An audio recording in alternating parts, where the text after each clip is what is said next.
Vamos. Ahí está, chiquillos, la clase de hoy. Vamos a hablar sobre el nazismo.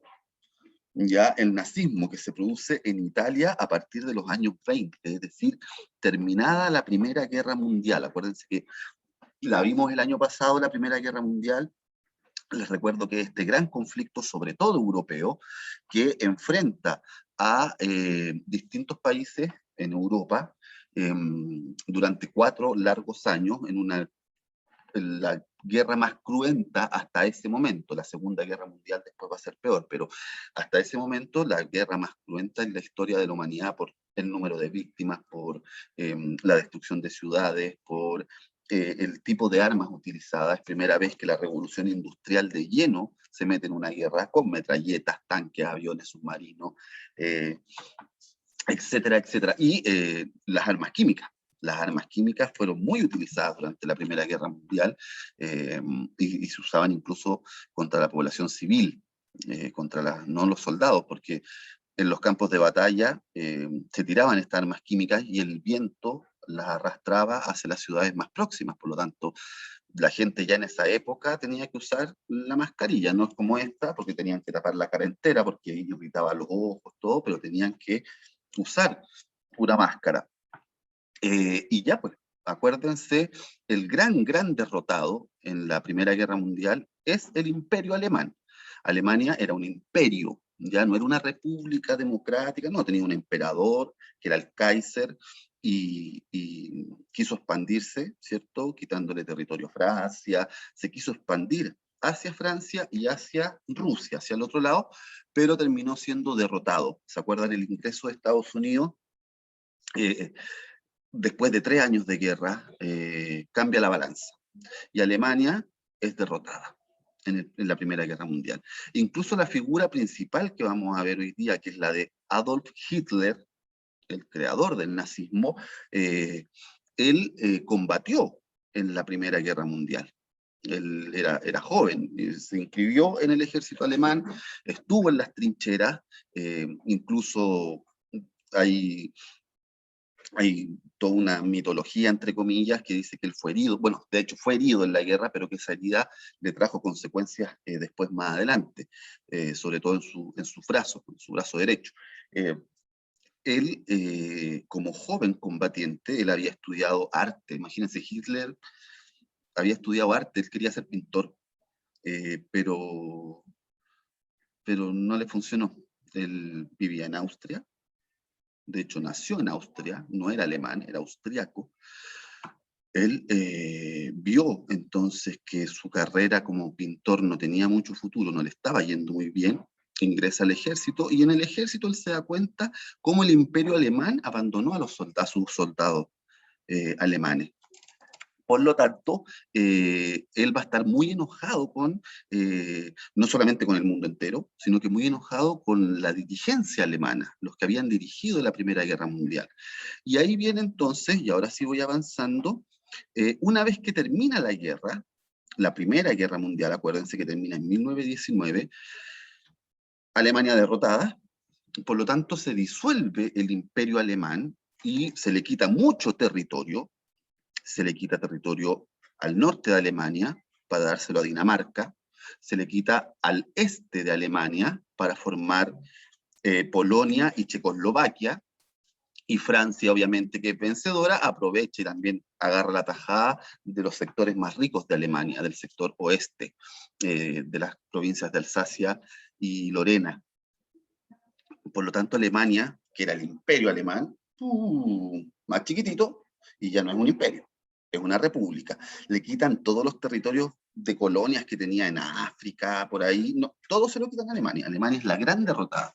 Acuérdense que le hacen pagar los costos de la guerra, es decir, tenía que pasarle plata a Francia, tenía que pasarle plata a Dinamarca, plata a Polonia, plata a Inglaterra, a Estados Unidos, etcétera, y por lo tanto le costó mucho partir a esta República de Weimar, ¿ya? República de Weimar, así se llamó este pequeño periodo de la historia alemana donde deja de ser un imperio, se transforma en una república y, ojo, obviamente ciudades alemanas destruidas. la industria alemana destruida, los campos alemanes destruidos.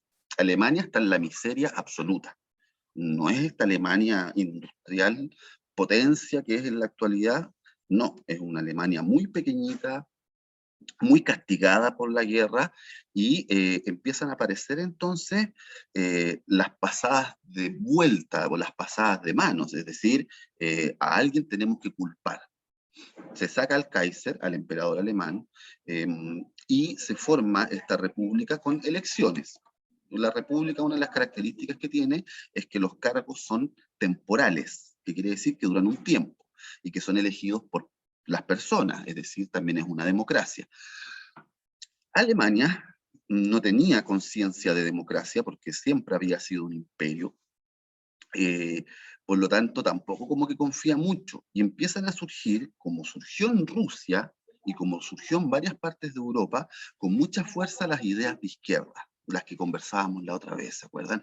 Las ideas comunistas, las ideas de Marx, de Engels, ¿se acuerdan? Las ideas que triunfaron en Rusia con Lenin, y viene la formación de la Unión Soviética. Por lo tanto, en varias partes de Europa, les decía yo, empiezan a haber ciertos focos revolucionarios de querer tomarse el poder a la fuerza, porque acuérdense que la doctrina decía de la lucha de clases. Es válida la lucha de clases, por lo tanto es válido tomarse el poder a la fuerza y comenzar con una dictadura del proletariado. ¿Se acuerdan eso del comunismo?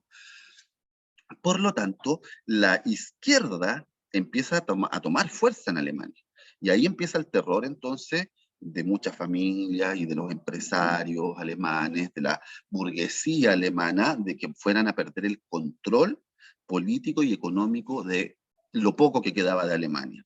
Por lo tanto, con mucha fuerza también, al igual que en Italia, empiezan a hacer un anticomunismo muy fuerte, un anticomunismo muy fuerte en Alemania, y ese anticomunismo lo va a encabezar Hitler, Adolf Hitler. Espérenme un poquito, chicos.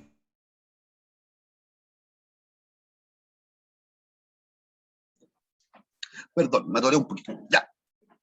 Entonces, se forma un anticomunismo muy fuerte en Alemania, y además, una particularidad que pasa en Alemania. Alemania tenía mucha población judía. Si ustedes saben, los judíos son semitas, de origen semita, al igual que la población árabe, palestina, y históricamente el territorio de judío era Jerusalén y sus alrededores. Ahí es en donde hoy día encontramos un país que se llama Israel. En esa época, ese sector donde vivían los judíos estaba controlado por Inglaterra, ya ahí en el Medio Oriente, en el cercano Oriente. Estaba controlado por Inglaterra, por lo tanto no existía un país donde viviesen los judíos, y muchos judíos desde la Edad Media, arrancando un poco de las cruzadas fueron guerras entre cristianos y árabes por el control, efectivamente, de Jerusalén. Para las dos religiones, para los cristianos católicos y para los árabes, Jerusalén es una ciudad sagrada. Para los católicos, porque ahí fue donde mayor tiempo, o mayor parte de las enseñanzas de Cristo, de Jesús, surgieron, y para los árabes, porque también fue una ciudad eh, principal desde donde, por ejemplo, Mahoma se va al cielo, sube al cielo. Así que para los árabes y cristianos, importante. Edad Media, años 1100, 1200, 1300, tuvimos esto que se llamaban las cruzadas. ¿Quién tomaba el control de Jerusalén? Si los europeos o los árabes. Con todas estas guerras hizo que muchos judíos fueran y huyeran hacia Europa. Y en Europa los judíos nunca fueron muy queridos. No eran muy bienvenidos en todas partes, porque los judíos, por una costumbre muy ancestral de ellos, mantienen mucho sus tradiciones. Al mantener mucho sus tradiciones, ¿qué hacía? Que los judíos no se mezclaban con la población europea. Se casaban entre ellos, mantenían su religión judía. En la Europa de esta época, de la Edad Media, de la Edad Moderna, a los judíos todavía se les culpaba por el asesinato de Jesús. Ustedes más o menos conocen la historia, ¿cierto? Esta del surgimiento de este profeta para los judíos, que era Jesús, y que al final lo trataron de un falso profeta, que no era el Hijo de Dios, que no era la venida de Dios a la tierra. Por lo tanto, los judíos con los romanos lo enjuiciaron, y es que viene la crucifixión. En el imaginario europeo, entonces, hay primero una rabia contra los judíos porque mataron al Dios en la tierra, digamos, para los cristianos. Y además, como les gustaba mantener sus costumbres, se casaban entre ellos, hacían negocio entre ellos, no se mezclaban con la población europea. Y Europa entonces, en estos 300, 400 años que fueron pasando, 500, 600 años de la Edad Media, empezó a crecer la población judía en muchos sectores. Ya que habían barrios de judíos, porque como les digo, no se mezclaban mucho con la población europea. Por lo tanto, Alemania dice: los responsables de que hayamos perdido la Primera Guerra Mundial, la Gran Guerra, son los judíos. Porque no confiaban en los judíos. Porque tenían otra religión, no la religión cristiana, ¿cierto? Porque se casaban entre ellos, porque no compartían sus negocios, etcétera, etcétera. Por lo tanto, hay también un rechazo a los judíos.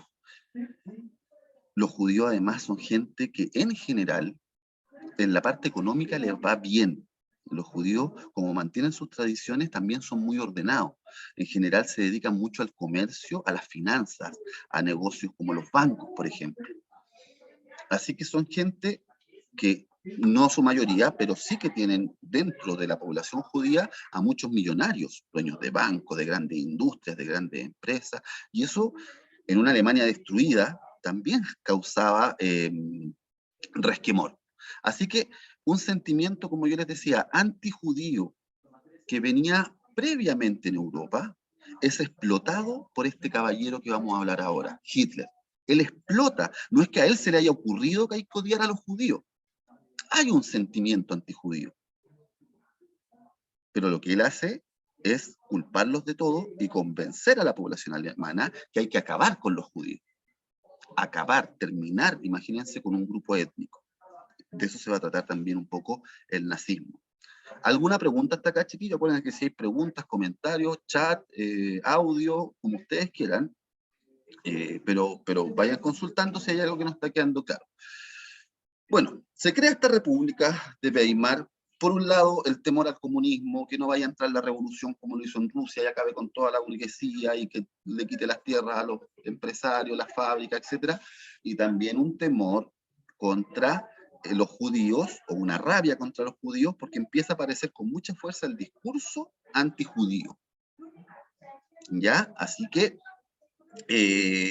está este problema en Alemania, y en el último párrafo, el gran problema: la democracia liberal, es decir, esta nueva república que nace, no es capaz de solucionar los problemas, y va a depender absolutamente de Estados Unidos. Estados Unidos es el quien va a inyectar recursos en Alemania para que se recuperen los campos que habían quedado destrozados por la guerra. O sea, imagínense, cuando estamos hablando de una guerra de tal magnitud, con tantos millones de muertos, son millones de soldados que pelean, así que por lo tanto pasan por los campos y arrasan todo. La comida, las cosechas, obviamente guerra química, se contamina el agua, no, todo mal en Alemania. ¿Quién se encarga un poco de otorgar recursos a Alemania? Los Estados Unidos. Y ahora, los Estados Unidos también se dan cuenta de algo: que Francia fue muy dura con Alemania una vez derrotada. Y Estados Unidos se opone al Tratado de Versalles, que fue el fin de la guerra. Se opone un poco porque dice: pero a ver, está bien, perdieron la guerra, pero ustedes le están quitando más de la mitad de su territorio. Ustedes están creando países nuevos a expensas de los alemanes. Ustedes les están obligando a pagar deuda. No pueden tener fuerzas armadas. No pueden tener barcos, ni aviones, ni tanques, ni ametralletas. Nada, no puede tener nada Alemania. Y Estados Unidos se da cuenta, ojo, que eso puede causar un sentimiento de venganza en los alemanes, que es lo que finalmente va a ocurrir.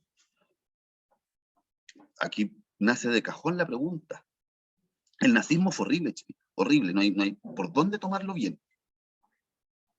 Y uno se pregunta, ¿y cómo este tipo, Adolf Hitler, fue capaz de convencer a tantos millones de alemanes de seguirlo ciegamente?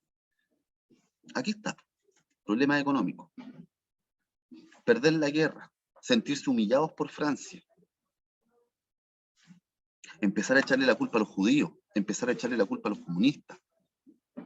Todo eso fue generando entonces el poder que va a ir tomando este señor que con esta nueva doctrina. Ustedes conocen este símbolo, es muy, muy característico, que es la suástica, ¿cierto? Es muy característico del nazismo.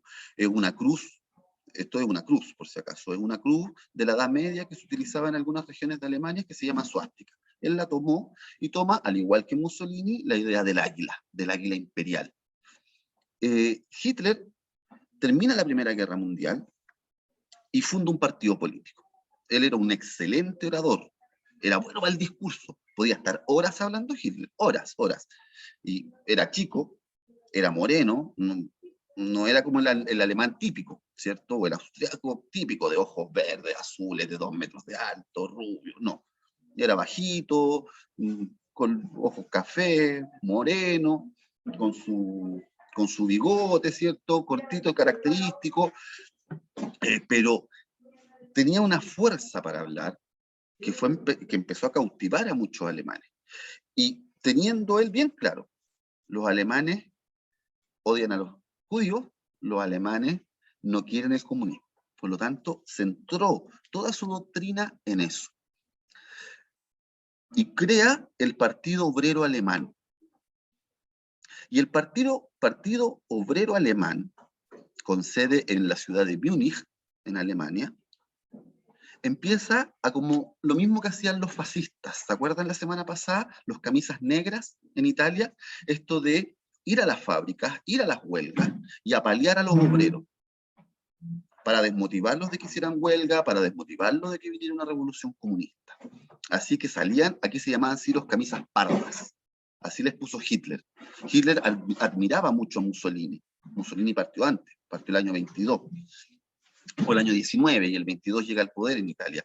Hitler entonces toma un poco la idea de Mussolini en Italia, crea un partido político anticomunista y le va a cambiar el nombre. Al principio Partido Obrero Alemán, pero por el nombre se podía confundir con el comunismo. Así que le cambia el nombre y crea lo que se llama el Partido Nacional Socialista de los Trabajadores Alemanes, que si nosotros lo leyéramos en alemán y lo achicamos, lo abreviamos, nazi. ¿Ya? Partido Nacional Socialista de los Trabajadores Alemanes, el partido nazi. Y con estos nazis, Hitler intenta tomarse el poder y fracasa.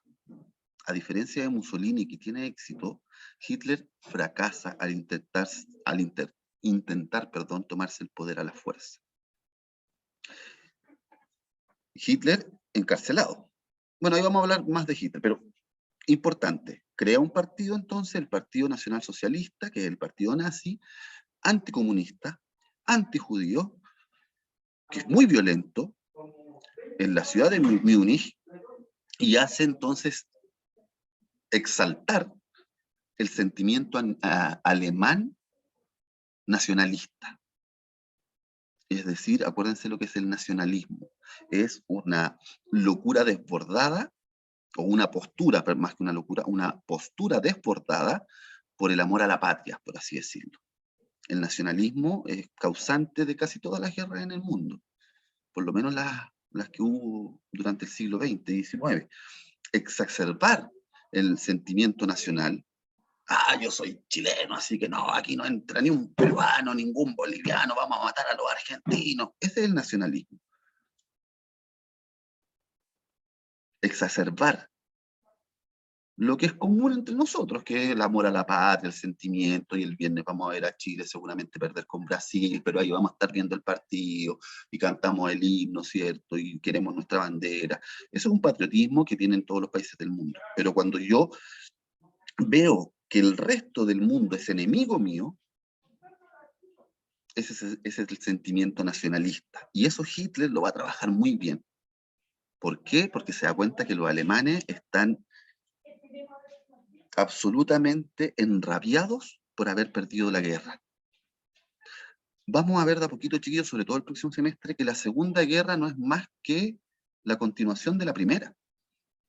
Son prácticamente los mismos países, son prácticamente los mismos bandos, es recuperar lo que había. Ahí vamos a ver. Estamos viendo el periodo entre guerras, ¿se acuerdan? De los años 20 y 30, entre las dos guerras, entre los 20 años que pasaron entre el fin de una y el inicio de otra. Aquí el mundo nuevamente sabe que va a quedar la embarrada. En algún momento nos vamos a agarrar de las mechas de nuevo, dicen los europeos, porque no quedó bien cerrada la Primera Guerra Mundial. Y empiezan a aparecer estas figuras como Hitler. Exacerba el sentimiento nacionalista, aprovecha que hay una crisis económica horrible para los alemanes, que es después de la guerra, cuando se empiezan a recuperar un poquito gracias a Estados Unidos, viene la crisis del 29, que también la vimos, y la crisis del 29, ¿qué significó? ¿Se acuerdan? Que Estados Unidos dejara de prestarle dinero al mundo, porque la crisis nace en Estados Unidos. Por lo tanto, toda esa ayuda que Estados Unidos le estaba otorgando a Alemania durante los años 20, de un día para otro, ¡pum!, se corta. Y en Alemania surge la inflación. Acuérdense lo que era la inflación, es la subida de los precios, es la medición que se hace mes a mes, año a año, de cuánto suben de valor los precios. Y si un día en Alemania, qué sé yo, un kilo de carne costaba 2.000 pesos, a la semana siguiente costaba 3.000, a la semana subsiguiente 5.000, y después 10.000, y después, y así. La inflación se produce sobre todo cuando hay escasez. La escasez hace que la gente compita por comprar las cosas. Eso hace que suban los precios. Eso lo vimos en economía el año pasado. ¿Se acuerdan? Cuando aumenta mucho la demanda de un producto, aumentan los precios. Si yo estoy con ustedes, imagínense, estuviésemos en la sala de clase y están todos con hambre, todo. Y yo soy el único que tiene un sándwich. Y yo digo, ya, pues, ¿a quién le vendo el sándwich? Profe, yo le doy lucas. No, profe, yo le doy 2 lucas. Profe, yo ando con 5 lucas. Véndamelo a mí. Suben los precios. Yo me aprovecho de eso, porque hay escasez. Bueno, la inflación en Alemania fue tan alta que se vino una crisis horrible. Pero vamos por partes. Así para que entendamos. Profe, Dígame. ¿qué significaba nazi? Nazi es la abreviación en alemán, de Partido Nacional Socialista de los Trabajadores Alemanes. ¿Ya? Obviamente, mi alemán es como mi chino, así que jamás me atrevería a leer en alemán cómo se dice Partido Nacional Socialista de los Trabajadores. Pero eso es nazi, ¿ya? Es el nombre abreviado del partido que crea Hitler. Es la abreviación. La primera palabra empieza con N, la segunda con A, la tercera con Z, y la última con I, nazi. Hitler, pues, ven, Hitler, yo les dice, Hitler ni siquiera nace en Alemania. Hitler es austriaco. Nace en 1899, en una pequeña ciudad, en el límite entre Austria y Alemania. De hecho, la casa donde nació todavía existe, ahí en esa ciudad pequeñita, ahí en los Alpes, que se llama, entre medio de la cordillera de los Alpes, de los cerros. Nace este niño que ya les dije, pintor, se va a Alemania a estudiar pintura, estudia ahí en una academia, todos los profes le dicen que no tiene mucho talento, se mete en la guerra, etcétera, etcétera. Y él, siendo joven, entonces se mete a la guerra, es herido en la guerra, y ahí empieza todo su sentimiento de rabia contra los que dirigían la guerra, y empieza a buscar los culpables que él, en su mente, empieza a establecer esto. Esto es culpa de los comunistas, esto es culpa de los franceses, esto es culpa de los judíos. Y como crea este partido, como yo les decía, es muy violento, intenta que este partido empiece a romper las huelgas, pegarle a los trabajadores para que vuelvan a trabajar, que no llegue el comunismo a Alemania, y empieza a centrarse en la figura de los judíos. A ellos los trata de los especuladores. Es que la crisis alemana es culpa de los judíos, porque cuando Alemania entró en la guerra, los judíos guardaron su plata y no apoyaron a los alemanes en la guerra. a los judíos alemanes, los judíos que vivían en Alemania. Él dice, no, estos gallos, en vez de que le hemos dado por 600 años la oportunidad de vivir en Alemania, resulta que cuando más lo necesitamos, se esconden. Por eso esto del capitalista indecente. Pues claro, cuando Alemania estaba bien, según la visión de Hitler, cuando Alemania estaba bien, los judíos se beneficiaban de lo bien que estaba Alemania. Y cuando Alemania estuvo mal, los judíos escondieron su plata y no apoyaron a Alemania en la guerra. Esto entonces empieza a establecer en Hitler todos sus ideales que tienen que ver con el nazismo. Como yo les decía, chiquillos, este señor Hitler, en el año 1923, si no me equivoco, y ustedes saben que las fechas yo nunca se las pregunto porque las fechas no son tan relevantes, pero este señor intenta tomarse el poder con su partido en Múnich, en la ciudad de Múnich, en Alemania, y no le funciona. Es encarcelado, es condenado a 5 años de cárcel, pero alcanza a cumplir como 9 meses la condena. Después cuando ocurren estas cosas en los países, estos estallidos violentos, generalmente después se produce lo que se llaman leyes de indulto, en que para no seguir agrandando el problema, ya los que participaron y todo, ya estuvieron un tiempo en la cárcel, liberemos.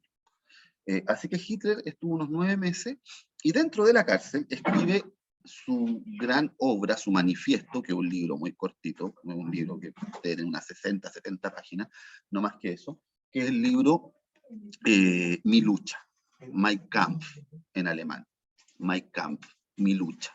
Ahí es donde Hitler entonces revela gran parte de su pensamiento.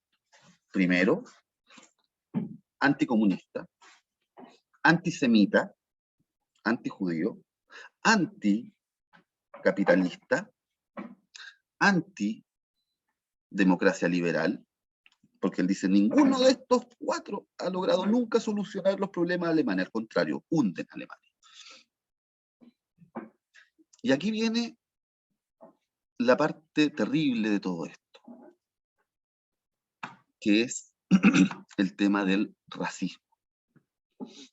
Hitler empieza a configurar en su mente la idea de que los alemanes son una raza pura, que es la raza aria, que es la mejor raza, así hablaba él, la mejor raza de todas las razas en la humanidad.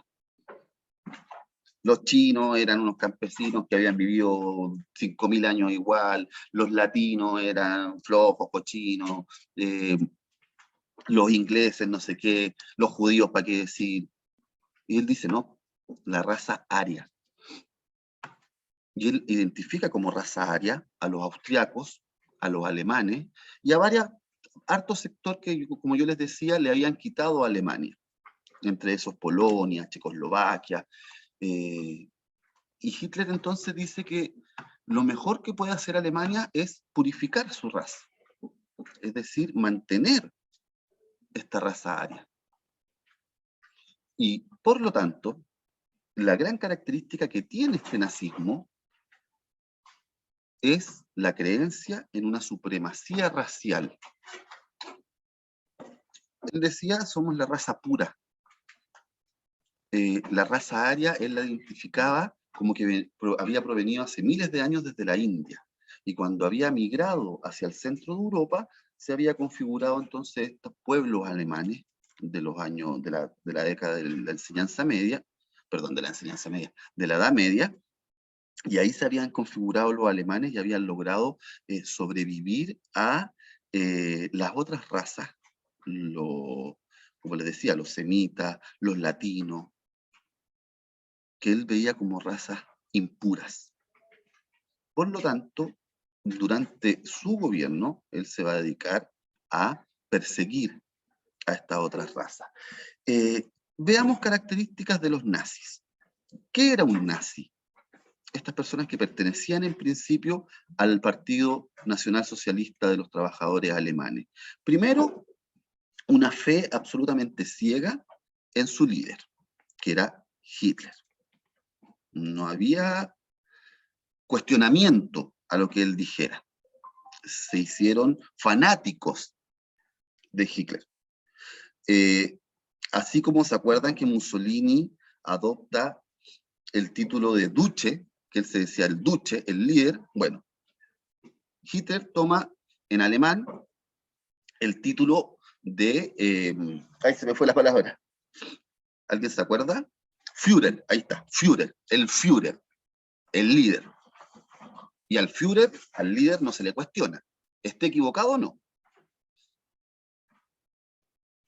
Y por lo tanto, si él dice la culpa de todo esto lo tienen los judíos, todos sus seguidores van a decir la culpa de esto lo tienen los judíos.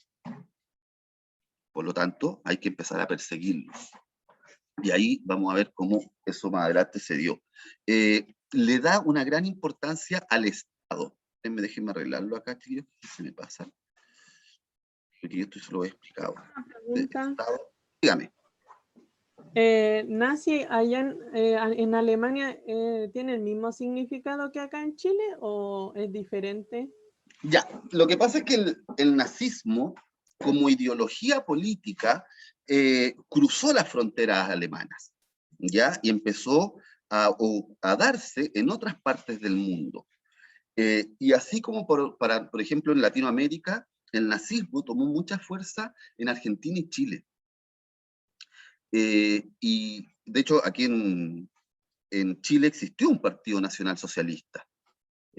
No era tan fanático como los nazis de Europa, pero sí hubo acá en Chile un surgimiento. En Argentina también se llenaban estadios cuando iba algún general alemán a dar un discurso o algo que pertenecía al partido nazi. El ser nazi queda establecido como ya un sinónimo en el español de un ser violento, racista, que se cree superior. ¿Ya? Y se toma esto de esto que estamos viendo ahora. Uno dice, pero ¿qué tiene de nazi un chileno que es morenito, guatoncito, que seguramente el partido nazi alemán lo hubiese encarcelado? Porque para los alemanes, ese gordito que se rapa el pelo, ustedes han visto como la caricatura típica de los nazis, en Chile, por ejemplo. Ese tipo nazi en Chile, en Alemania. De hecho, hace unos años, hay un video por ahí en YouTube, hace unos años hubo una concentración en Alemania que están prohibidas, de los neonazis, neos nuevos, de los neonazis, una reunión y llegaron nazis colombianos. Y los agarraron a palos los nazis alemanes. Profe, ¿pero en todos los países existían los nazis? No. Nazi, como les decía, esto surge solamente en Alemania. Pero el ejemplo de este partido es tomado en algunas otras partes del mundo con otras características, ¿ya? Pero es tomado, y algunos toman el nombre acá, como les decía, Gustavo, espérate, ¿cómo se llamaba? Ya, de ahí no voy a acordar, ¿cómo se llamaba el líder de los nazis en Chile? Y él, claro, él defendía un poco esta ideología, pero no era tan fanático como para tomar las cosas como se Oiga, toman en profe, Alemania. Dígame. y Tito Van Damme en Chile acá, también era como así, tenía como ese pensamiento. González Fonmarín, así se llamaba el político chileno, que en los años 30 causó harto revuelo, chiquillos, lo vamos a hablar más adelante, para que no nos perdamos de Alemania y de Europa. En Chile, una de las peores matanzas que hubo en Santiago fue la del Seguro Obrero. El Seguro Obrero es un edificio que hoy día es la Intendencia de Santiago, está en la esquina de la Moneda, en la esquina contraria a la Moneda, al frente de la Moneda, ahí en la Plaza de la Constitución. Y unos jóvenes, seguidores del partido nazi chileno, del Partido Obrero Socialista, tomando un poco el ejemplo de Alemania, quieren, no sé si tomarse el poder, pero sí se toman este edificio del Seguro Obrero y se toman la sede central de la Universidad de Chile, que está como a 3 cuadras de ahí, el año 38, antes del inicio de la Segunda Guerra Mundial, cuando Hitler ya sí era el Führer y el líder alemán. Ellos se toman la Universidad de Chile, se toman el edificio del Seguro Obrero, y llega Carabineros y el Ejército, desalojan la Universidad de Chile, los llevan con las manos acá arriba, por la Alameda, hasta el edificio del Seguro Obrero para que sus compañeros vean desde arriba que fracasó el intento en la Universidad de Chile y se rindan. Los suben a donde están sus compañeros en un piso alto y los fusilan a casi todos. Son casi 60, 50 y tantos. Eso eran los nazis chilenos.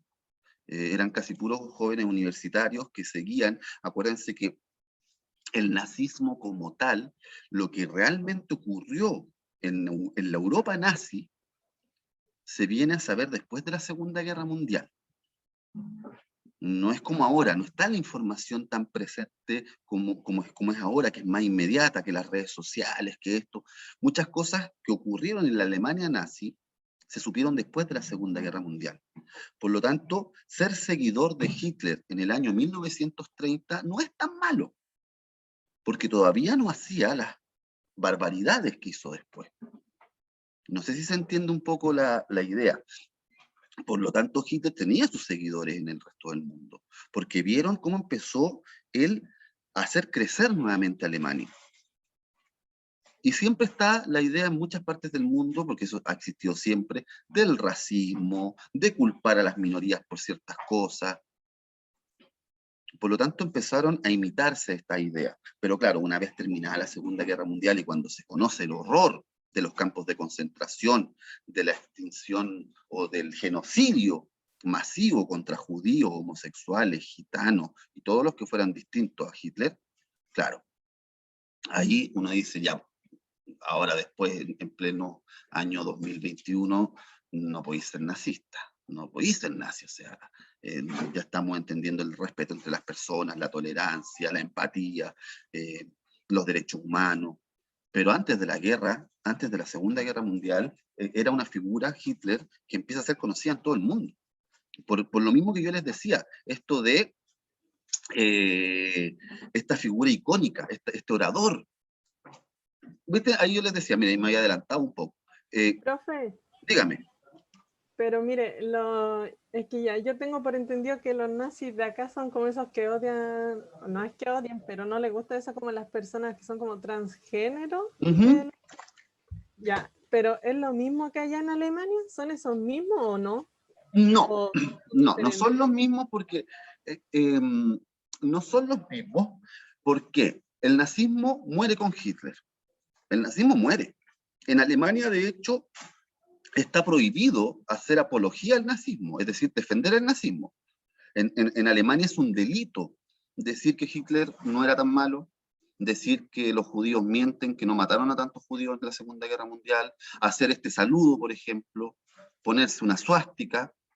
Eso en Alemania está prohibido. Los alemanes, después de la Segunda Guerra Mundial, se dieron cuenta del verdadero horror que habían provocado siguiendo a Hitler, y allá se prohibió. Ahora, claro, hay personas que son racistas, hay personas que son homofóbicas, hay personas que no les gustan los inmigrantes, y a esos nosotros los llamamos nazis, porque comparten esas características. Pero, por eso, el término nazi, como palabra, se entiende como personas con estas características. Pero no es que sean todavía como era el partido nazi alemán, no. Lo que pasa es que seguían o siguen la figura de Hitler en cuanto a eso, en cuanto a la homofobia, al racismo, al odio o culpar de todo a los inmigrantes, al mirar en menos al que es mapuche, al que es negro, al que es pobre. Por eso se les llama nazi, pero créanme, no tenemos nada que ver con los nazis alemanes, que de hecho ya no existen, murieron con Hitler.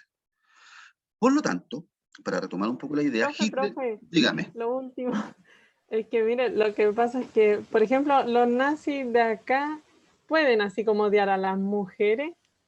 No, o sea, existen leyes obviamente que protegen, ¿cierto? El tema del racismo, de la homofobia, está la ley Zamudio, ¿se acuerdan que salió hace algunos años cuando se produce la muerte de este joven a manos de unos neonazis, seguidores de esto, ¿cierto?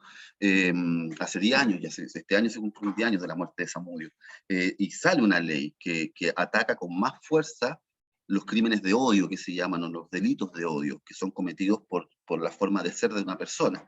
sea homosexual, sea inmigrante, sea pobre.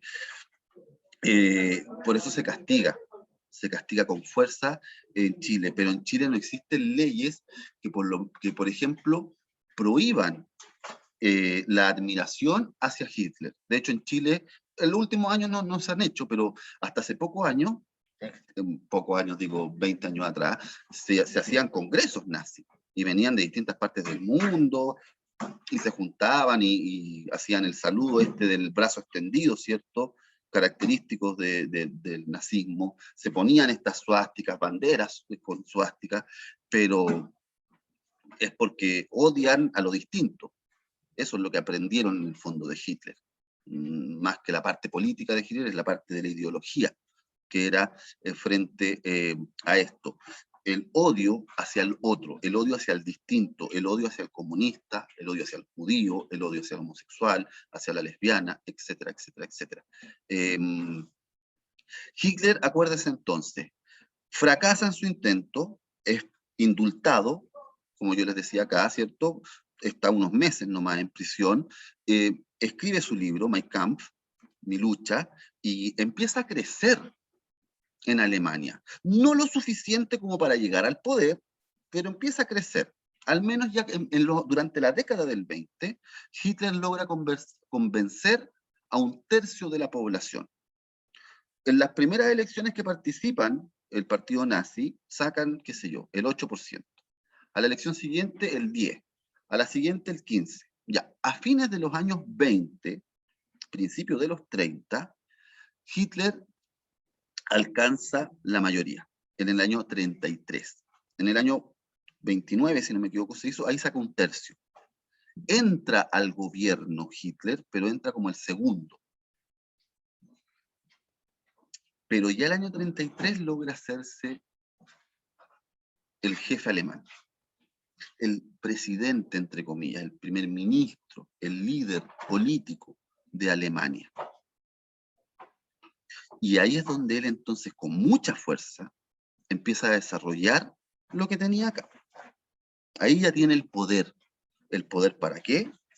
Para prohibir el Partido Comunista, el poder para cerrar diarios opositores, el poder para empezar a perseguir a los judíos, que es con lo que vamos a terminar un poquito la clase de la próxima semana, o que vamos a comenzar con eso, porque ya está un poquito pasadito en la hora, que es cómo esta figura, que ya está convenciendo a los alemanes, empieza entonces a desarrollar toda su política, ¿ya? Y crea esto que va a llamar él el Tercer Imperio Alemán, y patea el Tratado de Versalles, deja de cumplirlo, y empieza entonces a armarse nuevamente Alemania. Hitler, miren, el año 33, nombrado canciller. El año 34, cuando muere el presidente, Hindenburg, toma el poder Hitler y se transforma en jefe de la nación alemana, en jefe de Estado, en presidente. Año 34. El año 39 ya tenía al mundo en la Segunda Guerra Mundial. Hitler se demoró 5 años en volver a ser Alemania una potencia poderosa. ¿Cómo? Misma hora, mismo canal, próxima semana. ¿Ya, chiquillos? Pero lo dejamos ahí, lo dejamos en pausa hasta la toma